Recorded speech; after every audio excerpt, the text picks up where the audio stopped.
अस्सलाम वालेकुम। मोहम्मद अजहर सिद्दीक अपने प्रोग्राम पॉलिटिकल डायरीज के साथ हाजिर खिदमत है। आज बहुत अहम दिन है। ट्रांसफर पोस्टिंग निगरान सेटअप कर सकता है, इस पर गुफ्तगू करेंगे। नैब के केस में, नैब के कानून में जो तरामीम है, सुप्रीम कोर्ट में चैलेंज हुई, नए अटॉर्नी जनरल शहजाद इलाही साहब पेश हुए, उस पर गुफ्तगू होगी।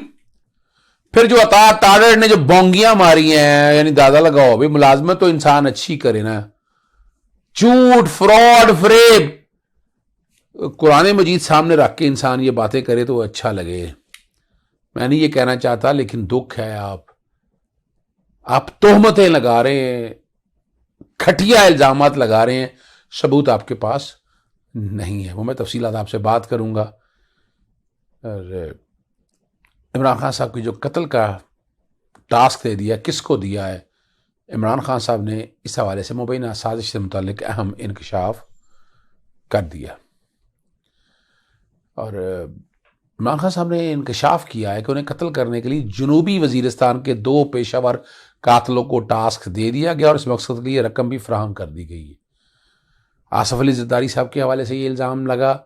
शेख रशीद साहब ने भी कहा कि एविडेंस है। तो इमरान खान साहब अब उस चीज़ को सामने रखकर, मोहतरमा बेनज़ीर भुट्टो साहबा की शहादत हुई थी, उसमें भी आप लोगों को अंदाज़ा है कि कौन लोग शामिल थे, और वो कातिल आज तक नहीं पकड़े गए। पाकिस्तान पीपल्स पार्टी की हुकूमत होने के बावजूद किस तरह निशान मिटाए गए थे, ये सारा आप लोगों के सामने मौजूद है। और उन्होंने साइफर के हवाले से जो बात कही है, हुसैन ने कहा नहीं, मैं तो बड़े ऐसे से बात कर रहा हूँ। और दीगर अफराद ने साबिक आर्मी चीफ जनरल बाजवा के कहने पर अमेरिका में मेरे खिलाफ लॉबिंग की, और जनरल बाजवा की रिटायर जो हैं जी, तोसी देना, इमरान खान साहब कहते हैं मेरी सबसे बड़ी गलती थी। और पाकिस्तान में तारीख में पहली बार हुआ कि अवाम ने रजीम चेंज के फैसले को मुस्तरद कर दिया और सड़कों पर आ गए। हुकूमत की जानिब से जिस तरह की इंतकामी कार्रवाई की, इसकी मिसाल माजी में नहीं मिलती। इन हालात से लगता है कि इंतखाब शफा, अभी तक तो देखिए जितने काम कर रहे हैं वो साफ शफाफ इलेक्शंस की तरफ नहीं। केयर टेकर सेटअप तय करना, मुंतखब करना, फिर जो काबीना बनाना, फिर जो आज इलेक्शन का प्रोसेस के हवाले से चीज़ें देना, ट्रांसफ़र पोस्टिंग देखना, फिर वो बड़ी बड़ी, अभी मैं एक और आपसे डिस्कस करूंगा कि किस तरह जो आप अंदाज़ा लगाएं कि पंजाब असेंबली के साथ क्या ट्रीट किया जा रहा है, उसमें गुफ्तगू करेंगे। चलती हैं आपको पहले जो है ना पंजाब असेंबली के हवाले से बात कर लेते हैं। स्पीकर को इंतजामी इख्तियार के जरिए नीचे लाने की बात हो रही है। आर्टिकल 67 बैकग्राउंड पे चल रहा है। ये रूल्स ऑफ प्रोसीजर की बात कर रहा है। यानी ये एक ऐसा ऑर्गन है, इंतजामिया, मुकन्ना और अदलिया, वो पैरामीटर दिए हुए हैं। इसी तरह असेंबलीज के भी जो रूल्स ऑफ प्रोसीजर है वो अलहदा हैं, उनके मुलाजमीन सेपरेट हैं, उनका हुकूमत वक्त से कोई ताल्लुक नहीं होता, और आज़ाद और खुद मुख्तार तभी रह सकती है ना। आर्टिकल 67 ये नेशनल असेंबली की बात कर रहा है। 127 के साथ मिलाकर पढ़ेंगे तो ये सूबाई असेंबली पे भी काम करेगा। तो ये कोशिश, और यानी क्या है, यानी जो निगरान हुकूमत है वो अब तिया पांचा करना चाहती है ना। क्या मिलेगा तिया पांचा करके? ट्रांसफर पोस्टिंग से बाद जो यानी डिप्टी कमिश्नर, पुलिस, सारी उखाड़ पिछाड़ कर दी अभी तक और अभी तक इलेक्शन का तो ऐलान नहीं किया। लेकिन ये काम सारे कैसे, ये अदालत में चैलेंज है, मैं उस पर भी गुफ्तगू करूंगा। पहले मैंने आपके सामने ये बात रखनी है कि ये तो काम नहीं है इनका। तो तरामीम जितनी भी करेंगे वो चैलेंज होंगी, और बदनीति पर मबनी तो ऑलरेडी होंगी। सदर भी ऐसा, गवर्नर भी ऐसा ऑर्डिनेंस जारी नहीं कर सकते, चैलेंज होगा। आप पंजाब असेंबली को वजारत कानून के नीचे नहीं ला सकते। ये रूल्स ऑफ बिजनेस के तहत वो लाने की कोशिश कर रहे हैं। अपना जो province of Punjab, government of Punjab ने बनाए हुए हैं। तो ये बहुत बड़ी एक हमाकत है, और ये जान के ऐसे चीजें की जा रही हैं। नहीं, आप निगरान हुकूमत का क्या ताल्लुक इस बात से? स्पीकर कुछ कर रहा है या नहीं कर रहा है, ये कहां से आ गया? और इलेक्शन कमीशन की खामोशी समझते बालातर है। आइन के आर्टिकल जहां 224 ए और 224 की वायलेशन हो रही है बैकग्राउंड पे, और 218(3) की भी वायलेशन हो रही है। इलेक्शन कमीशन खामोश बैठा हुआ है। क्यों बैठा हुआ है खामोश? से खुल के सामने आना चाहिए। चले मैं आपको आगे लेकर चलता हूं। नैब की तरामीम के मुतालिक ये अदालत का काम नहीं कि पार्लियामेंट के पैदा कर्जा तनाज़ात हल करे, बड़े अहम रिमार्क्स हैं। पार्लियामेंट अपने तनाज़ात खुद हल करे। पाकिस्तान बनने से अब तक इस्तेदाद करप्शन का कानून मौजूद रहा। इमरान खान को शायद नैब तरामीम से असल कानून के तकाजे बदल जाने पर तशवीश है नहीं, हालात बहुत ख़तरनाक हैं। और जैसे मंसूर अली शाह ने वकील से इस्तफसार किया कि अदलिया खुद से बुनियादी हकूक़ की तशरीह कर सकती है। इस पे वकील ने कहा अदालत तभी मुदाखलत कर जब कोई हुकूमत को कोई ब्रांच अपनी हदूद से तजावुज़ करे। जस्टिस आज़म ने कहा कि अदालत के सामने नैब से मुतालिक मामला पार्लियामेंट पर अवामी एतमाद का है।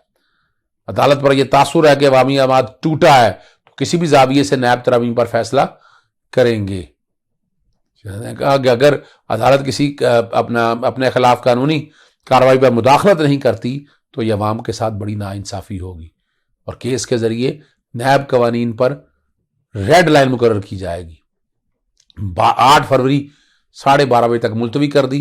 जितने नैब के हवाले से कवानीन में जो फ़ायदा हुआ है, नैब के प्रोसिक्यूटर ने कहा केस ख़त्म नहीं हुए, ये तो सारा कुछ है, ये तो रिकॉर्ड लेके आएंगे। रिपोर्ट दोबारा मांग लिया है कि केसेस की पूरी तफसीलात जो है वो सुप्रीम कोर्ट के सामने रखी। अटॉर्नी जनरल भी पेश हुआ शहजाद अलाई, उन्होंने भी अदालत ने, मुझे तो लग रहा है कि अब ये चीज़ें जो है ना आगे की तरफ जाएंगी। अब मैं वो लफ्ज़, मैं शक्ल भी नहीं दिखाना चाहता अता तारड़ की, वो 1 अरब 60 करोड़ की रिश्वत का इल्ज़ाम लगा दी है। अता तारड़ साहब तैयारी कर लें, अब आपके खिलाफ पहले तो लिहाज रखा गया था, अब लिहाज नहीं रखना है। अब नोटिस भी जाएगा और अदालत में प्रोसीडिंग जाएगी। आपने इल्जामात किया टोकर, यानी और दूसरी बात है आप कौन है भाई, क्या ताल्लुक है आपका इस बात से, और कहां है इरफान कार साहब, ये सवाल पूछा भाई, वो कहां है जो रेलेवेंट है, जिस काम के लिए वो मशीर है, वो आते प्रेस कॉन्फ्रेंस करते, आप कौन है। और आपने एक तो डाटा फर्ज करें, पहले तो डाटा कंट्रोवर्शियल, हमें तो पता कोई नहीं, जब डाटा हमारे सामने आएगा आ जाएगा। जो कैश ट्रांजैक्शन है तो 1 अरब 60 करोड़ रुपया, तो कौन सी बड़ी बात है जी ये कैश की, आप भूल गए हैं। ओहो, आप सारे भूल गए हैं। जो क्लर्क थे, जो अकाउंटेंट थे, तो 16 अरब रुपए की, जो 16 अरब की बात हो रही है, शहबाज शरीफ की, सलमान शहबाज की, हमजा शरीफ की, ये अगर हैं तो लाएं अदालतों में। और आपने कह दिया जी रेड वारंट इशू करेंगे, वो मैं बैठे बैकग्राउंड पे चलाने लगा हूं, ये मलिक अहमद खान के साथ बैठे 3 जुलाई 2022 को प्रेस कॉन्फ्रेंस की कि रेड वारंट जारी कर दिए। तो कहां गए रेड वारंट इतने अरसे में, जमीन खा गई या आसमान निकल गया, क्यों झूठ बोलते हैं। 2018 में नहीं, और एमनेस्टी की बात कर रहे हैं, एमनेस्टी इमरान खान की गवर्नमेंट से पहले की है। पता नहीं शायद अंग्रेजी नहीं आती है या देखा नहीं है सारी बातों को। और तोशाखाना के तराए बेचना, यानी अजीब करें तमाम तो कर रही हैं भाई। आपके पास इतने अरसे से गवर्नमेंट थी, आप अप्रैल से आए बैठे हैं, पंजाब में भी थे आप, और आप वफाक में भी, तो कौन सी है, कोई एक दिखाई है तो कर रही ट्रांसफर आपने, कोई आपने एक चीज भी दिखाई है आप, कुछ नहीं है। फिर वो अपने भाई का हवाला देने लगे, इस्माइल एहसन जमील के हवाले से। यानी बंदा पूछे, कुछ शर्म आनी चाहिए। इस तरह तो रोजाना पता नहीं कौन कौन क्या बातें करते हैं, यानी कुछ नहीं रह गया। तो ये अपना ना ये वो इल्जामात का ना एक जहाज बनाए इसका, और एक बना के, मैं जहाज कह रहा, मैं और लफ्ज गंदा इस्तेमाल कोई नहीं करना चाहता, ठीक है ना जी। जो इल्जामात लगाए सारे ड्रामा, 12 नए अकाउंट खोले। अच्छा, अकाउंट खोलना जुर्म है कोई भाई? 754 बैंक ट्रांजेक्शन हुई है जी। अच्छा जी, अब वहां नीचे जाके फिर एक जगह वो कहते हैं 86 करोड़ रुपए, 86 करोड़ 39 लाख। क्या इसमें है क्या? नवाज शरीफ के आप चेक करें ना, शहबाज शरीफ के चेक करें, सलमान शहबाज के चेक करें। मैं वजाहत नहीं देना चाह रहा, किसी भी बिजनेस में अगर कैश ट्रांजैक्शन हुई है, कैश ट्रांजैक्शन नहीं, और हो सके तो एंटी मनी लॉन्ड्रिंग एक्ट पढ़ लीजिएगा, आपको प्रेडिकेट ऑफेंस आएगा।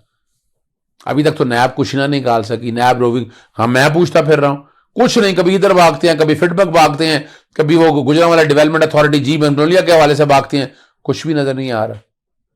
तो अब तैयारी करें आप।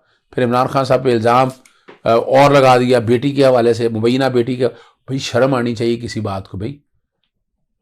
आपको शायद पाकिस्तानी कानून नहीं आता, तो मत लगाना किसको कहते हैं आपको, यानी शर्म आनी चाहिए इस बात को सामने रखते हुए। कल याद रखिएगा, पूछा जाएगा हर जगह ये बात का। اور آپ کی نالج کے لیے بتاتا چلوں اس کا طریقہ کار کیا ہے. اس کی ڈیکلیریشن پہلے دینی تھی سول کوڈ سے. سول کوڈ میں جانتے ہیں ایک آدمی فوت ہو جائے بچوں کے لیے سول کوڈ میں ڈیکلیریشن جاتی ہے, اور جو بچے ڈکلیئر ہوتے ہیں وہی ہوتے ہیں, اور تو کوئی نہیں ہوتے نا. اور ہائی کورٹ کے پاس تو کوئی اختیار نہیں ہے ڈیکلیریشن دینے کا. ہاں اگر سچ ہے سال کو چھپائی ہے بات پھر تو ٹھیک ہے, ان کے سارا ریکارڈ ان کا فارم بھی آپ کے پاس موجود ہے, آپ کے پاس family registration certificate FRC certificate آپ کے پاس ساری ڈیٹیل موجود ہے. کوئی ہے تو لائیں ثبوت دکھائیں, but don't make it a fun of the nation. کچھ نہیں نکلا ان میں سے ابھی تک. اتنے مہینوں کے اندر بتائیں کوئی نیب نے کتنے مراز بتا دیے جی, کچھ نہیں.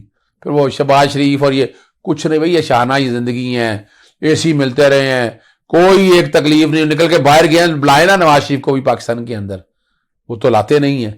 جہاں مجھے یاد آ گیا اس کا جواب بڑا زبردست پرویز مشرف صاحب نے دیا تھا نواز شریف کی اپنے بارے میں کہ نواز شریف ہے کیا. وہ میں اس کے بعد سنی کا ایک بات ضروری کرنی ہے میں نے کہ جناب تنخواہ نہ لینے پہ پھر میں بات کرتا چلوں. منی لانڈرنگ کے لیے اکاؤنٹ استعمال ہوتے تھے, اور 62(1)(f) ہے کیا. سگیشس رائے آپ سچ بولیں, سچ تو آپ نے بولا نہیں. پیسے آپ نے اقامہ کے لیے اکاؤنٹ کھلوایا تھا تاکہ ویزا مل جائے, آپ یاشی وشی کرتے رہیں پھرتے رہیں, لیکن وہ آپ نہیں کر سکے. اس کے بعد آپ کے پاس کچھ نہیں ہے. میں اجازت چاہتا ہوں. السلام علیکم, اللہ حافظ. پاکستان زندہ باد.